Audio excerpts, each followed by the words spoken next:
Robihah, ya. Syekh Khalid Ahmad Abu Sa'di, ya. Ya. Syekh Khalid siapa? Ahmad Abu Sa'di, ya. Nama kitabnya Syafaqat Ribihah. Ya.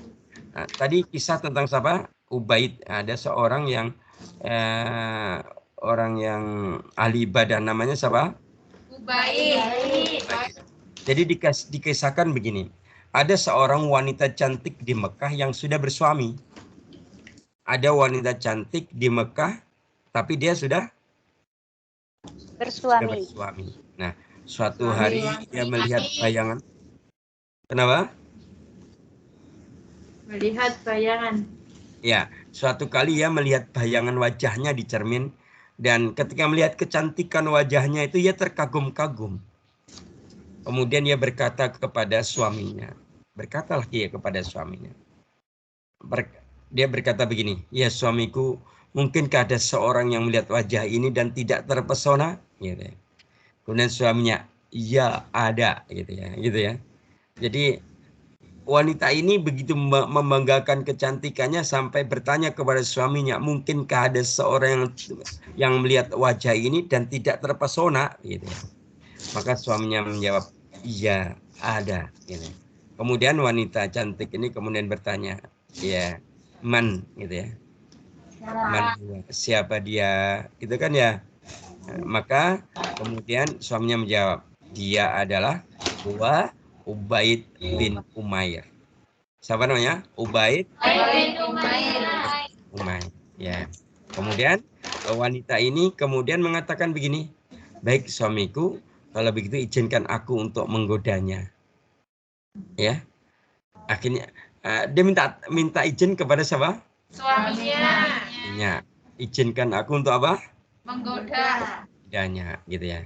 Kemudian suaminya berkata, aku izinkan, ya aku izinkan, gitu ya. Maka akhirnya wanita tersebut mendatangilah Ubaid bin Umar. Ya, kemudian Ubaid berbicara dengannya di pinggir ruangan Masjidil Haram. Jadi di pinggir ruangan Masjidil Haram, ya. Tiba-tiba wanita itu menyingkap penutup wajahnya, ya. Ya, dan terlihatlah wajahnya itu seperti bulan. Tahu maksudnya apa seperti bulan tuh? Bulan dari jauh loh ya, tapi ya, bukan bulan dari dekat. Bulan-bulanan. Ya, jadi wajahnya itu bercahaya. Kalau orang Jawa bilang apa? Wajahnya apa? Kinclong. Iya, Glowing. iya, bening ya, bening, gitu ya. Kinclong, glowing, bening ya, pokoknya kayak gitu ya. Nah, gitu ya. Tiba-tiba wanita itu menyingkap penutup wajahnya dan terlihat wajahnya itu begitu kinclong.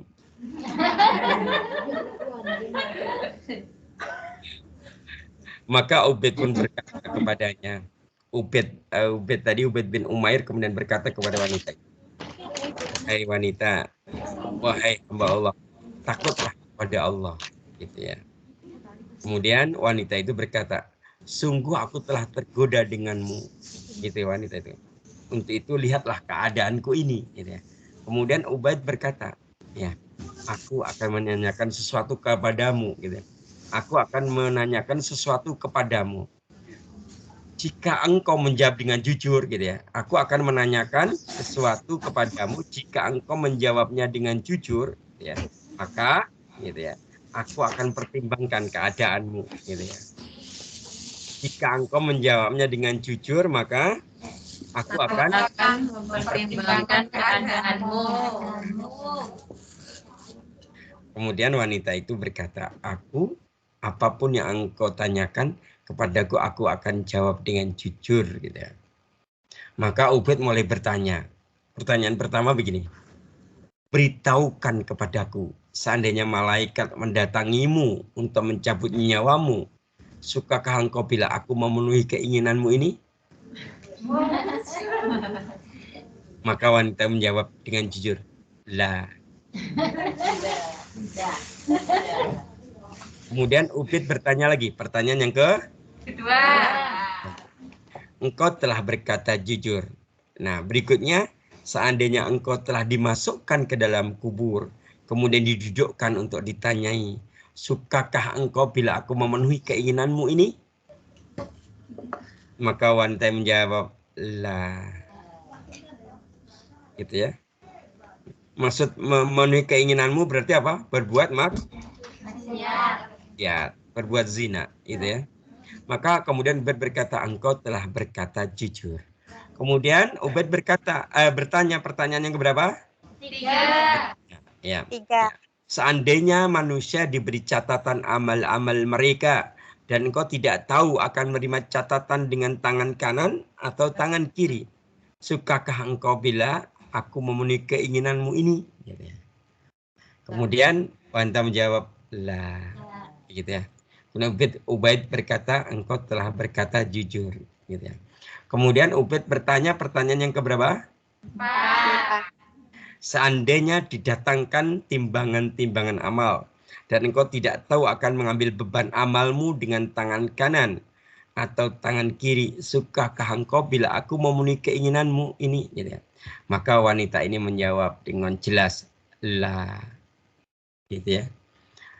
Maka Ubaid berkata, engkau telah berkata jujur. Pertanyaan yang kelima.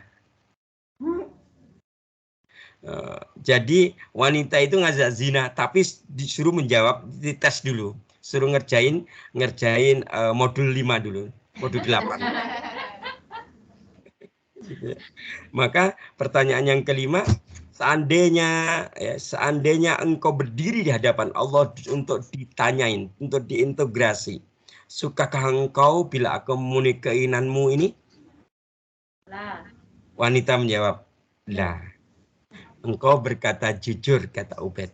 Kemudian pertanyaan yang keenam. Pertanyaan keberapa? 6. Ya. Bertakwalah kepada Allah.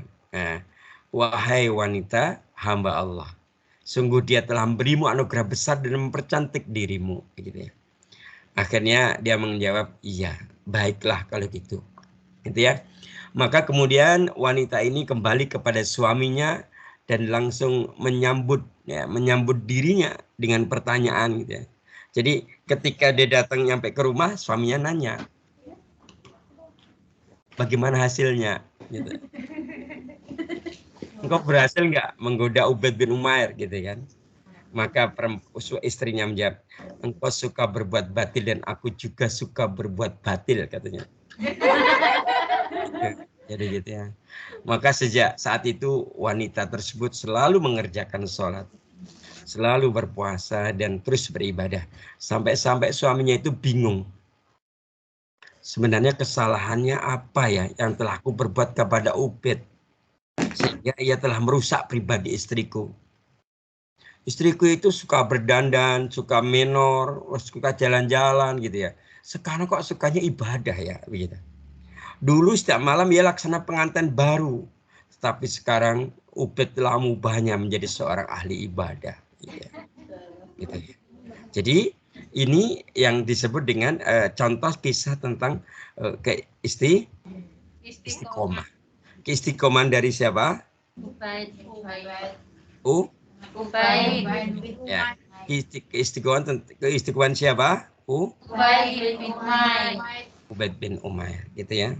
Sehingga ya kalau misalnya zaman sekarang siapa yang akan bisa? Nggak ada. Itu wanita paling cantik datang menggoda, gitu kan? Yes. Ya pasti dia jawabnya kan lah gitu, iya, tapi baliknya gitu ya. Yes. Ya. Mungkin kalau Ustadz juga nggak ada apa-apanya, pasti iya aja. Ya iya, kan gitu. Kan loh, kan makomnya beda. Ustadz kan masih di bawah. Kalau si Ubaid bin Umar kan tinggi di atas ya Ustadz kan gitu ya. Jadi gini. Maka disinilah sekali lagi makna koma, tegak lurus dan sempurna begitu ya. Sampai ketika dia itu didatengin wanita penggoda pun si Ubaid tetap teguh. Ya, teguh ya. Sambil apa? Coba dibaca surat Fussilat ayat 30. Surat Fussilat ayat 30. ya, coba dibaca.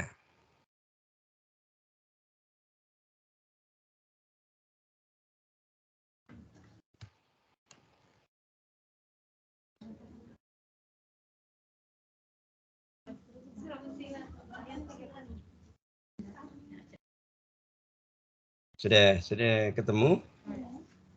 Silakan dibaca. Ustadz simak dari sini. Surat Fusilat, ayat yang ke-30. Surat keberapa surat Fusilat? 41. Ya, betul sekali. Surat 41 ayat yang ke-30. Ya, Ustadz sambil baca. Ya, silakan.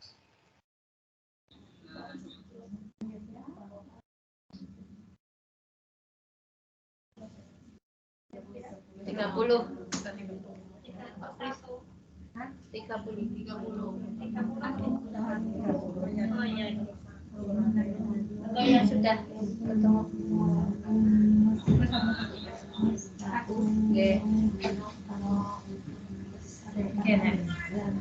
Ya gue sama merahnya salah kan enggak? A'udzu billahi minasyaitonir rajim. Bismillahirrahmanirrahim. Innal ladzina qalu rabbuna Allahu tsumma istaqamu tatanazzalu alaihimul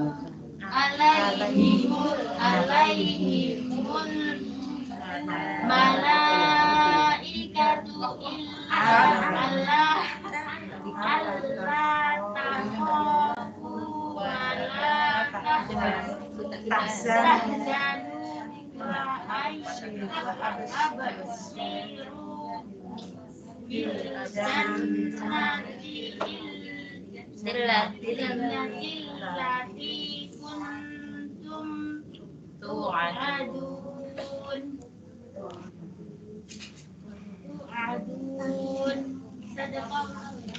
Artinya sesungguhnya orang-orang yang berkata Tuhan kami adalah Allah, kemudian mereka meneguhkan pendirian mereka, maka malaikat-malaikat akan turun kepada mereka dengan berkata, janganlah kamu merasa takut dan janganlah kamu bersedih hati, dan bergembiralah kamu dengan memperoleh surga yang telah dijanjikan kepadamu. Allahumma hamna bil Quran. Ya, jazakillah ya. Jadi ayat ini mengandung makna ya. Dari penjelasan para ulama, makna ini itu mengandung makna bahwa kata istiqomah ya. Begitu dengan kalimat summastaqamu tadi. Kata istiqomah di dalam ayat ini mencakup agama secara keseluruhan gitu ya. Artinya apa? Bahwa ketika kita koma, tegak, lurus dan sempurna gitu ya. Maka di dalamnya menyangkut tegak, lurus dan sempurna di dalam beragama. Dalam menjalankan agama ini. Jadi gitu ya. Maka apa yang kita dapatkan, Allah akan menurunkan para malaikat turun kepada kita dan mereka berkata, janganlah kau merasa takut, la takhaf ya wala tahzan, dan janganlah bersedih hati. Kemudian wa abshiru, bergembiralah dengan memperoleh apa yang telah Allah janjikan kepadamu, yaitu berupa surga, begitu ya. Begitulah ya. Maka sampai Abu Sufyan pernah menuturkan, ketika aku berkata, ya Rasulullah, katakan kepadaku suatu perkataan yang aku tidak akan pernah menanyakan kepada orang selain engkau, gitu ya. Abu Sufyan gitu ya. Ya Rasulullah, katakan kepadaku suatu perkataan yang aku tidak akan pernah bertanya lagi kepada selain engkau, gitu ya. Maka dalam hadis riwayat Muslim ini Rasulullah menjawab, kul, katakan amantu billah fastaqim, gitu ya. Katakanlah aku beriman kepada Allah, kemudian istiqomahlah gitu. Nah, begitu ya. Katakanlah kepada Allah, kemudian istiqomahlah. Nah, gitu ya.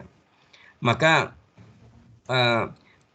berarti kalau sudah perintahnya seperti ini, dalam Quran perintahnya istiqomahlah, dalam hadis perintah istiqomah, berarti memang kita itu wajib istiqomah itu. Maka sekarang kira-kira apa saja wasilah-wasilah, piranti-piranti, sarana apa saja yang membuat kita bisa istiqomah. Ya, apa saja gitu. Kalau dalam ayat tadi yang pertama adalah kita itu suruh pertama kali agar kita istiqomah dalam agama ini, kita harus bergaul dengan orang-orang yang senantiasa bertaubat. Ya. Tadi kalimatnya ayat berapa itu? 113. Ya. Ya. Gimana itu? Ya.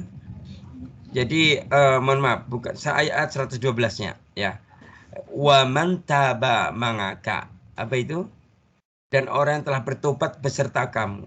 Jadi kita itu baru kita tidak boleh melampaui batas. Jadi bagaimana nih piranti, cara atau wasilah agar kita itu bisa istiqomah, karena istiqomah itu ternyata merupakan perintah. Kan gitu. Kama umirtu kalau dalam bahasa Hud 112 tadi. Sebagaimana yang aku perintahkan kata Allah. Maka agar kita bisa tetap bisa istiqomah, pertama kita harus bergaul, atau kita harus bergaul itu berarti punya teman orang-orang yang senantiasa taubat kepada Allah. Kan itu. Bertaubat kepada Allah. Lingkungan yang seperti ini lingkungan yang akan mendukung kita agar tetap istiqomah. Ya. Karena kalau kita itu bertaubat itu biasanya apa manfaat orang bertaubat itu? Kalau orang suka bertobat berarti ngapain? Apa? Menghindarkan diri dari perbuatan maksiat. Oh, berarti dia kebalikannya apa? Senantiasa berbuat kebaikan. Karena dia menghindari keburukan atau kemaksiatan. Kemudian dia berusaha untuk berbuat kebaikan. Yang kedua apa kira-kiranya? Kalau orang bertobat berarti apa? Dia membuka atau menutup kira-kira. Membuka peluang maksiat atau menutup peluang maksiat. Kalau menutup. Jadi gitu ya, menutup kan itu kan. Nah, dan yang ketiga kalau kita itu bersama ya, membersamai atau lingkungan kita ada orang-orang yang suka bertaubat, maka di situ ada bentuk kita itu isti'adah, mohon pelindungan kepada Allah agar kita itu tidak berdaya oleh setan, tidak terperdaya oleh tipu daya manusia. Dan itu ya. Nah, gitu ya. Itu pertama. Jadi cara agar kita istiqomah, kita bersama orang-orang taubat.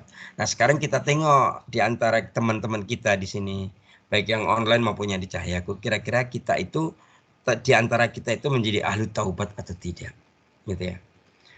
Di antara ciri taubat itu kalau Nabi mengajarkan kepada kita bahwa aku, kata Nabi, membaca istighfar dalam sehari itu minimal 100 kali. Nah, gimana kita mengamalkan itu enggak gitu. Maka agar kita itu tetap istiqomah, maka kita ini, lingkungan kita ini menjadi lingkungan yang ahli taubat. Salah satu cirinya itu, ya. Salah satu cirinya adalah tadi kita itu membaca istighfar, ya, membaca istighfar, gitu ya. Dan yang kedua, bagaimana agar kita istiqomah? Kalau dalam surat apa tadi? Surat Hud ayat 112 tadi gimana? Wala tabghaw. Apa itu? Wala tabghaw. Artinya apa? Jangan melampaui batas. Nah, ciri yang kedua, piranti atau cara kedua agar kita istiqomah, kita tidak boleh melampaui batas. Melampaui batas itu berarti kita itu melanggar batasan-batasan Allah. Ketika Allah memberikan perintah dan batasannya, misalnya batasannya A misalnya, kita tidak boleh melampaui A itu. Ya. Jadi kita tidak boleh melampaui perintah Allah, tidak boleh melampaui larangan Allah. Kita tidak boleh melampaui batasan Allah, gitu ya, kan gitu ya.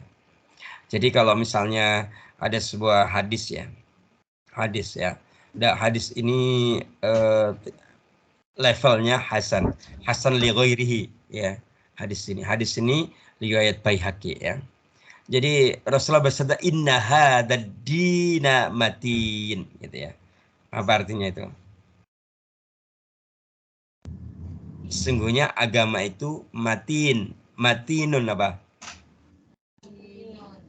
Sesungguhnya agama ini, Islam ini adalah kokoh, gitu ya. Matin itu kokoh. Kokoh itu kuat, kokoh kuat, gitu ya. Maka fa'aughilu fihi birifkin, gitu ya. Maka masuklah ke dalam agama ini dengan lemah lembut. Rifkin lemah lembut, ya. Wala tubaghib ila nafsika ibadatallah jalla wa azza, gitu ya. Kemudian janganlah kamu membuat dirimu sendiri membenci ibadah kepada Allah azza wa jalla, gitu ya. Kenapa? Fa innal mumbatta la arba qata'a, gitu ya. Kenapa? Karena sesungguhnya orang pengendara yang memacu kudanya dengan sangat cepat, ya, sangat apa? Cepat. Ia tidak dapat menempuh jarak yang jauh, gitu ya. Wala zahron abqa, dan tidak bisa menjaga kudanya untuk tetap hidup, gitu ya. Jadi kita itu orang yang melangkah mendekat kepada Allah, orang takarub ila Allah itu, kalau dalam ini suruh lemah lembut. Artinya lemah lembut di sini bahasanya adalah bukan ruhama tapi rifqin. Berarti yang dimaksud di sini itu kita itu bertahap, tahapannya jelas. Ya gitu ya. Dan ketika kita itu berjalan menuju kepada Allah, kita ikutin tahapan-tahapan yang Allah ajarkan kepada kita dan Rasulullah tuntunkan kepada kita. Dan kita tidak boleh melampaui batas. Kenapa? Kalau kita itu menuju kepada Allah itu seperti orang naik kuda. Kalau kita itu naik kuda, kita pacu kuda kita cepat gitu, yang cepat gitu ya. Maka kuda itu akan cepat lelah. Ya. Maka di sini fa'innal munbatan, ya. Munbatan la ardhon qata'a. Jadi kuda ini tidak akan bisa menempuh jarak yang jauh karena terlalu kita forsir tadi. Iya, soal forsir gitu ya. Seperti misalnya kalau kita tilawah Quran gitu. Mungkin kebiasaan sebagian kita itu kalau misalnya tanggal 1 Ramadan misalnya gitu ya. Wah, kita itu malam pertama kita baca 1 juz lewat, 2 juz lewat, 3 juz lewat, 4 juz lewat, 5 juz lewat, gitu ya. Sampai dia itu apa? Mungkin sampai 10 juz gitu ya. Sampai dia menjelang jam 2, jam 3 itu belum tidur gitu ya. Nah, begitu dia tidur, bangun-bangun sudah azan subuh.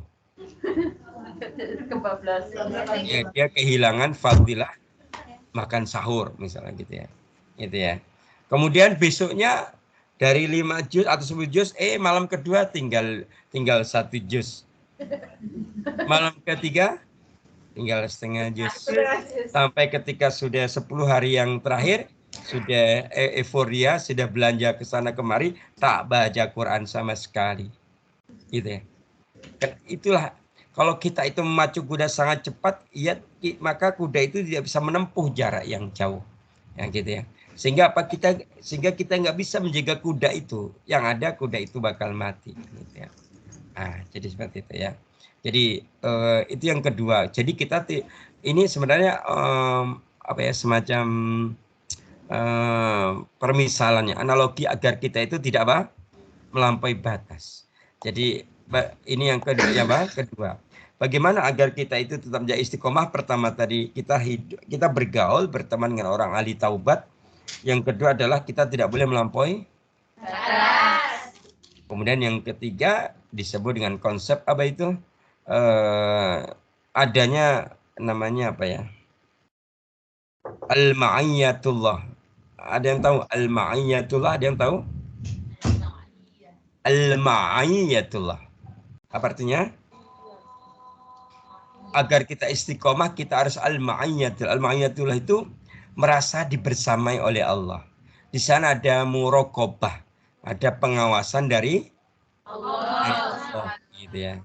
Maka Imam Hasan Al-Basyri ya, sering Ustaz sampaikan ya, beliau itu ulama tabi'in generasi ketiga, tadi muridnya langsung sahabat Ali bin Abi Thalib. Gitu ya. Maka Imam Hasan Al-Basri pernah duduk di depan Ka'bah, kemudian dia itu mengadu kepada Allah, curhat kepada Allah, ya Rob gitu. hamba tahu bahwa rezekiku nggak mungkin jatuh ke tangan orang lain sehingga hatiku menjadi tenang. Ya Rob, hamba tahu bahwa amalku nggak mungkin dilakukan oleh orang lain sehingga saya sangat giat untuk beramal.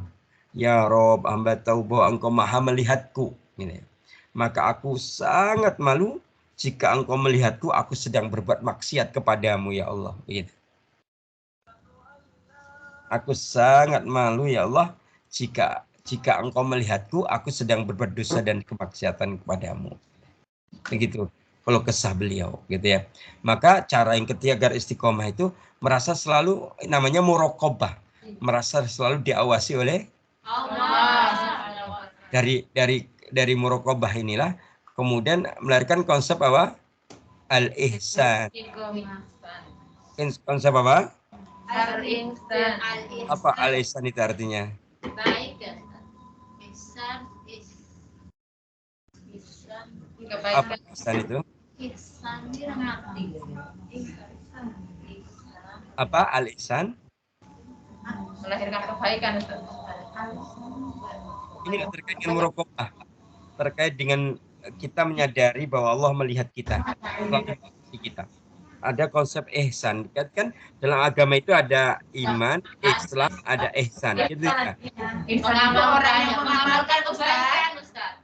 Orang yang mengamalkan Ihsan. Ada hadis riwayat Bukhari dan Muslim. Di situ Allah melalui Rasulullah menegaskan kepada kita bahwa ihsan itu apa, gitu ya. Kemudian Rasulullah menjelaskan al-ihsanu an ta'budallaha ka'annaka tarahu. Ihsan itu kata Nabi, apabila engkau beribadah kepada Allah seakan engkau melihatnya, melihat Allah. Fa illam takun tarahu, jika engkau tidak melihatnya, fa innahu yaraka, maka yakinlah bahwa Allah dia melihatmu. Gitu ya. Nah, kalau kita itu ihsan seperti ini, kira-kira berbuat maksiat enggak? Enggak. Takut. Iya, dia takut, gitu ya, takut kan gitu kan. Tuh. Itu cara keberapa? Ketiga. Cara yang berapa? Tiga. Cara yang ketiga. Coba cara yang pertama tadi apa? Bergaul dengan orang yang selalu bersahabat. Yang kedua? Tidak boleh melampaui batas. Tidak boleh melampaui batas. Yang ketiga? Merasa selalu diawasi Allah Subhanahu wa taala. Oke, baik. Nah, kemudian cara yang keempat. Sebenarnya cara pertama, kedua, ketiga, keempat, enam sampai selesai itu tadi tertuang dalam surat Hud ayat 112 sampai 115. Ada di situ bagaimana cara istiqomah. Maka yang keempat itu adalah kita tidak cenderung kepada orang-orang yang zalim. Begitu dalam ayatnya. Kita tidak apa? Cenderung Cenderung. Kalau cenderung itu apa? Akrab. Cenderung itu punya kecenderungan akrab dengannya, kemudian ridho terhadap perbuatan kezalimannya, kita itu membelanya, gitu ya. Nah, gitu ya. Nah, kalau kita itu cenderung kepada orang-orang yang zalim, zalim itu artinya apa? Apa zalim artinya?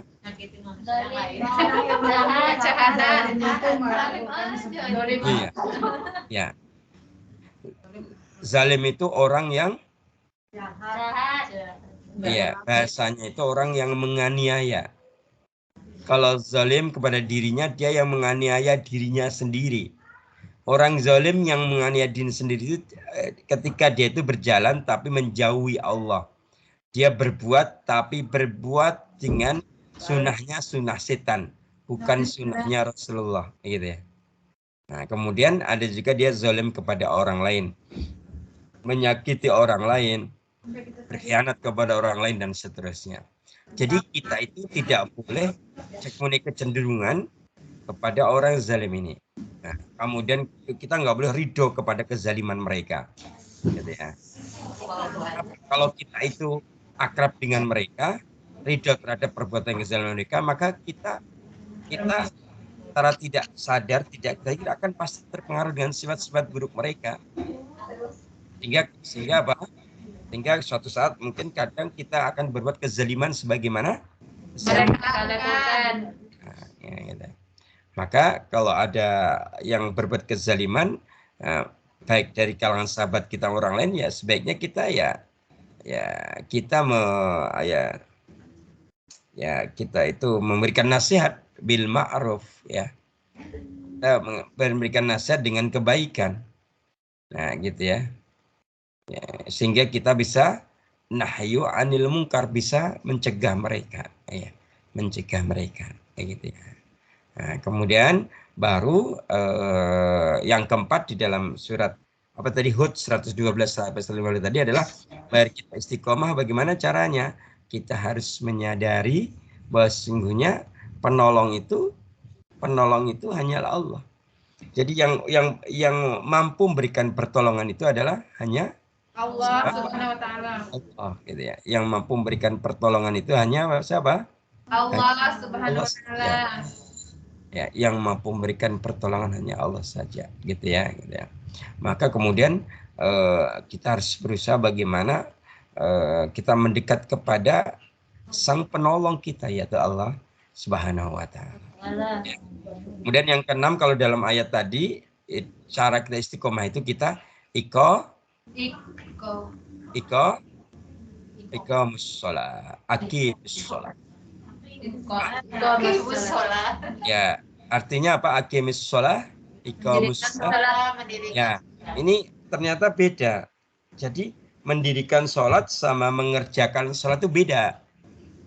Kalau mengerjakan sholat kadang asal-asalan, kadang juga waktunya tidak mau kuto sesuai dengan waktunya, gitu ya.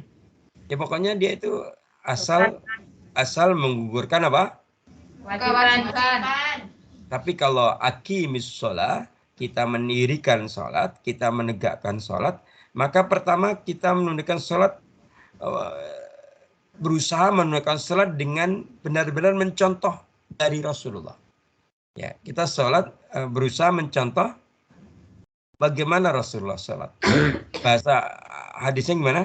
Shollu kama ra'aitumuni usolli. Itu perintahnya Nabi. Sholatlah kamu sebagaimana aku sholat. Nah, setelah kita kaifiyah itu caranya, cara menegakkan sholat mengikuti Nabi. Cara kedua apa? Kita mengikhlaskan semata-mata karena Allah.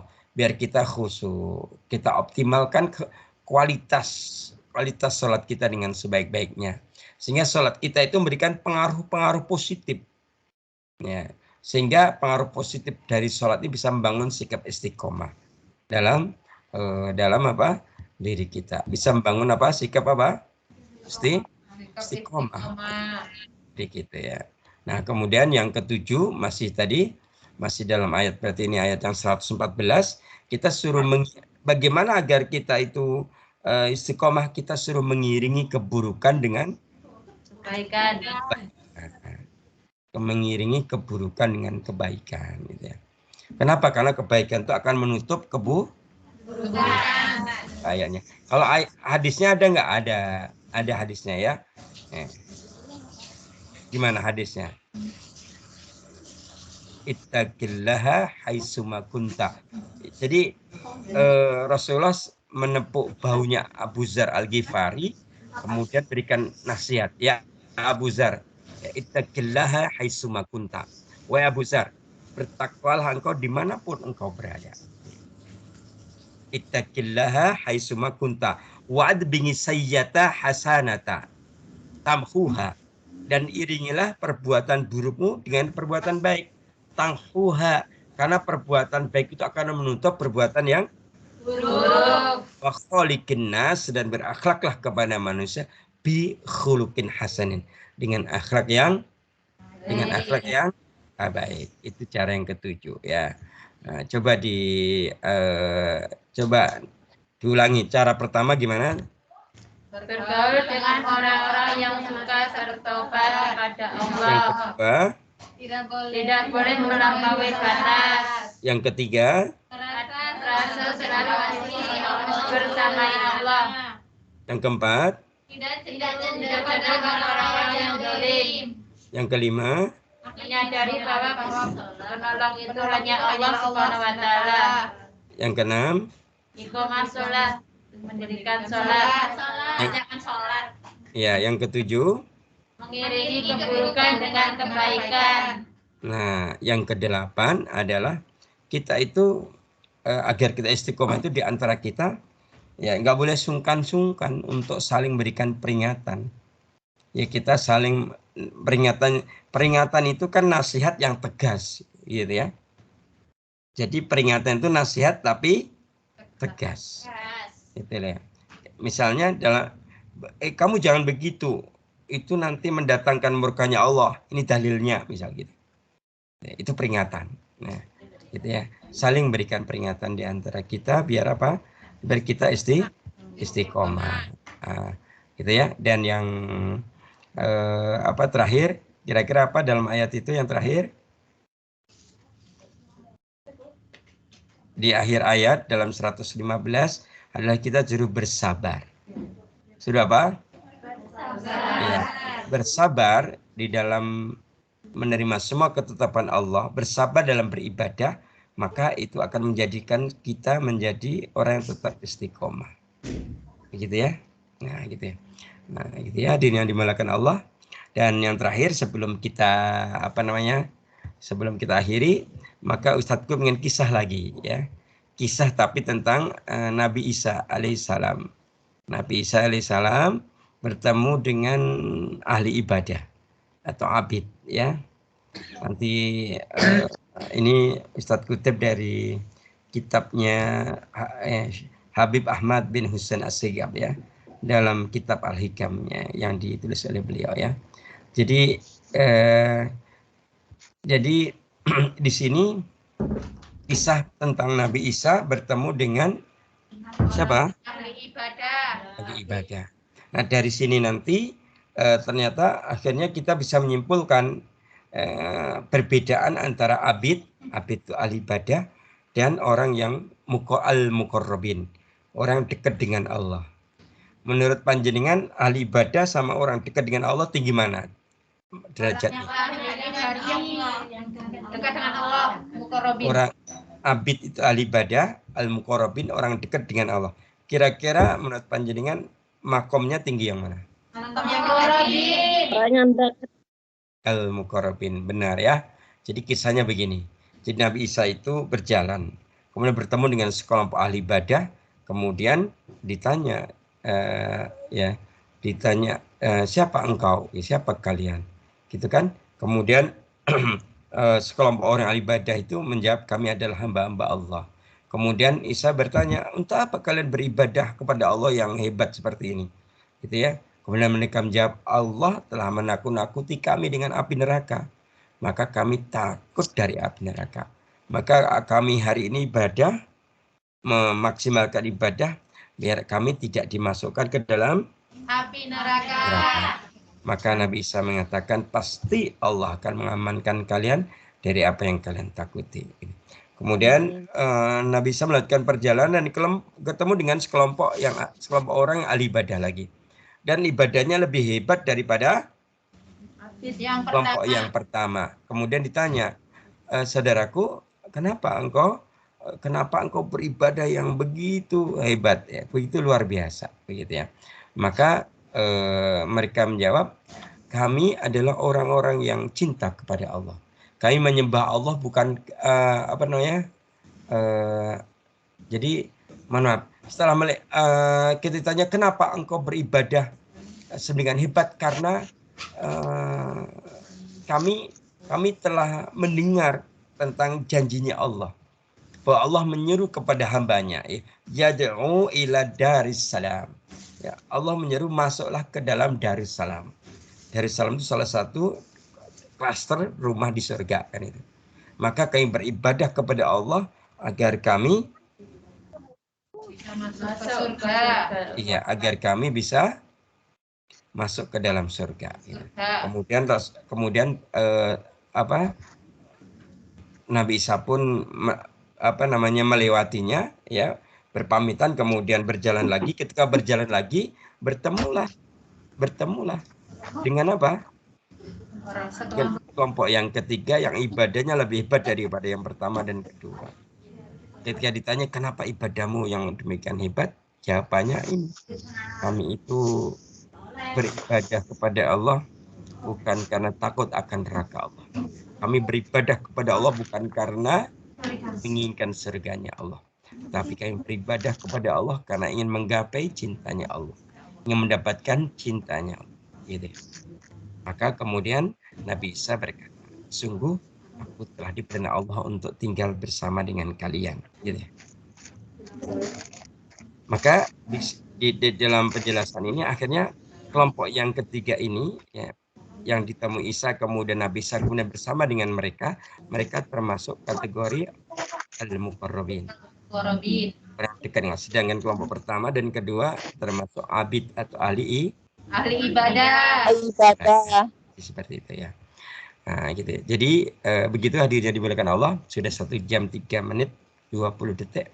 Mungkin begitu yang bisa Ustaz sampaikan. Jadi kesimpulannya adalah bahwa kita itu karena saking butuhnya kita kepada Allah, kita harus sekuat tenaga bagaimana istiqomah untuk mempertahankan kedekatan kita kepada Allah, gitu ya. Kenapa? Tanpa dekat dengan Allah, kita mungkin sudah hancur. Tanpa kita dekat dengan Allah, mungkin kita dalam kehinaan dan terus dalam kehinaan. Tanpa kita mendapatkan talinya Allah, tanpa kita berada dalam pandangannya Allah, tatapannya Allah, mungkin kita sudah berada dalam di bawah kehinaan, di bawah kaki iblis, gitu ya.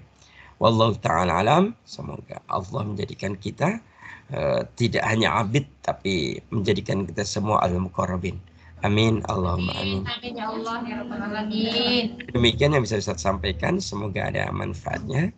Kita akhiri bersama dengan hamdalah dan doa kafaratul majelis. Alhamdulillahirabbil alamin. Subhanakallahumma wa bihamdika asyhadu an la ilaha illa anta astaghfiruka wa atubu ilaik. Wa'afu minkum fastabil khairat bila sabilil haq. Wassalamualaikum warahmatullahi wabarakatuh. Waalaikumsalam warahmatullahi wabarakatuh.